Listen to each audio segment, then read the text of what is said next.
I'm Kent and you're watching Weekend Adventure Rides. This week we're taking on assembly video number 2. We are going to get the triple clamp together, the forks, front and rear wheels, all the axle assemblies. Let's get started.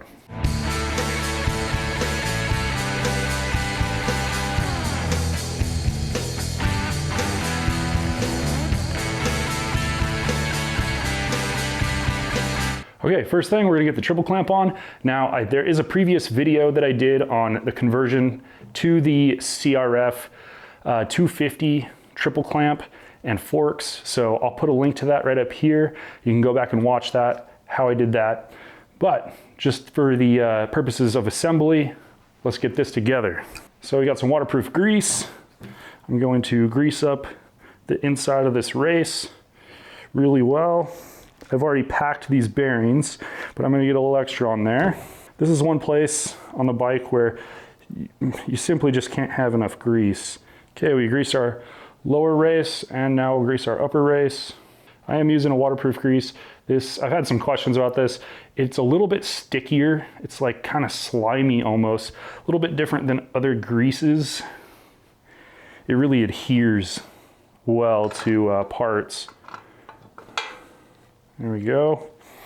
And then we'll put our upper bearing and dust seal in, and then our nut. So we don't want to over tighten this one. We still want the bars to kind of move freely. So I'm just going to hand tighten this one. There we go.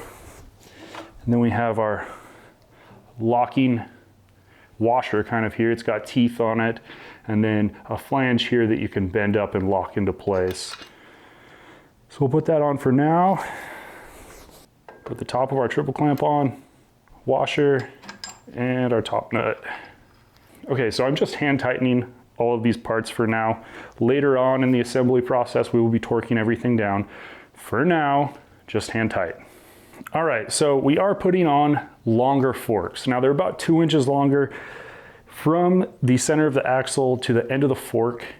With this factory 250 forks, they're about 35¼ inches. The new ones, the CRF forks, are 37. So we are gonna have to bring them up a little bit higher in the triple clamp. I haven't decided exactly how high, but I think from what I've read, what other people have done, about 1/2 inch is okay. If we go a full 2 inches higher, first it's gonna look terrible, but also I just don't think it's gonna function properly. I don't think it's gonna clear the bar mounts. So I'm gonna go about 1/2 inch for now. We're gonna see how it looks. We're gonna see how the bike rides. If we need to adjust in the future, we can do that. So looking at the old forks, you can tell those are, oh, I can't even remember how many millimeters, but they're small. And then the new forks, significantly larger. I'm not a small person, so these are gonna hold up a lot better. I'm gonna be able to stiffen them up, far more adjustable than these old forks. So we're gonna get rid of these. And we'll get our new forks all set up here. Okay, so the first one we're gonna put in is the left side fork. Now this is the one that has the brake attachment on it. I believe I can get this in there without forcing the forks open or the triple clamps open. So we'll go right there. I'm just estimating that's about 1/2 inch, maybe a little bit more. And then we'll do the right side. All right, so I got a nice set of calipers, digital calipers. That way we can set exact amounts. We're gonna measure from the very top of the fork down to the surface of the triple clamp. So I've got them set right at 1/2 inch. As I got these set to the correct height, I did make sure that the body here, they're both aligned straight forward. Not 100% necessary, but aesthetically, you're gonna be more happy if these are in alignment with each other. All right, so I'm gonna take a number 10 socket and hand tighten all these down to start with. Now just put a little bit of pressure on them. It's moving pretty freely. That's kind of what we want. So when you turn the handlebars, you kind of want it to fall all the way to the side. That way you don't have a lot of resistance when you're turning the bike. That looks pretty good. All right, let's move on to the wheels. So I have the new CRF front axle with the wheel spacers. I went for red. I think it matches the frame. What we're gonna do first, we'll start the axle, and then we have wheel spacer, and then this magnificent wheel, which we are going to have to do some crushing of the shocks to get to line up exactly perfect.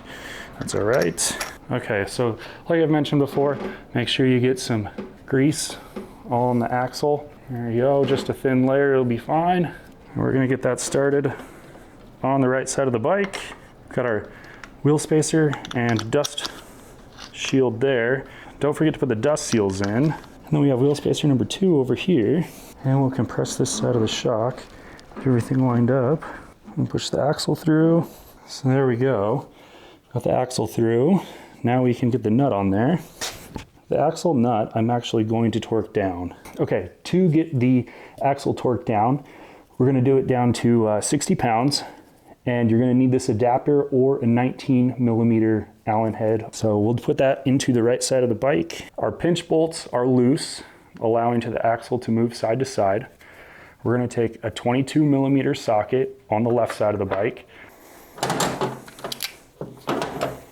All right, now that we have that torqued down, I'm just going to snug up these pinch bolts. Moving on to the rear of the bike, we're going to get the axle in and the rear wheel.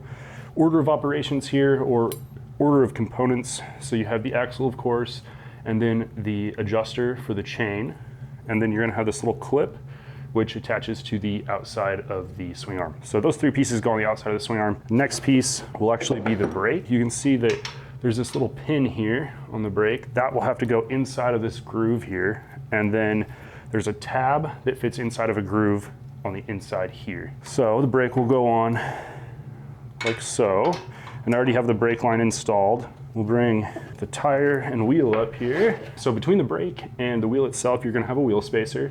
So the one on the right side looks like this. It's the smaller of the 2, and that's gonna fit right inside the wheel like that. Now we can start maneuvering this axle in there. So I did put a thin coat of grease on this. Lift the rear wheel up, make sure that the brake pads are aligned so that everything will fit. Okay, I've got those opened up all the way. There we go. We can slide our axle in and through the wheel spacer and get it started into the wheel itself. Now we have a wheel spacer on the other side. It's the larger of the 2. I've already actually put it into the wheel, so I'm not gonna take it out. So we'll get axle started there through the wheel spacer, and make sure that you clip this retaining clip here over the top of this pin like that, and that'll keep the axle from sliding out the back. All right, looking at the left side of the bike, we've got our other chain tension guide there, and I'm gonna set this at the lowest setting, or the furthest forward setting, and then we'll put a washer on, and finally the lock nut. Now we still have to put the chain on, so I'm just going to kind of hand tighten this one down so that the tire's not gonna move, or the wheel's not gonna move, just like this. So this is a 24 millimeter nut, and just get that snugged down so that nothing's gonna move here. And the reason I have it pushed all the way forward is it's gonna be easier to put the chain on. We'll get the chain on, and then I can adjust it back to put tension on the chain. So there you have it for this week. We've got ourselves a roller. Don't forget, like, subscribe. If you have questions, put them down in the comments. I am very responsive with any questions you guys have, and we'll see you next week.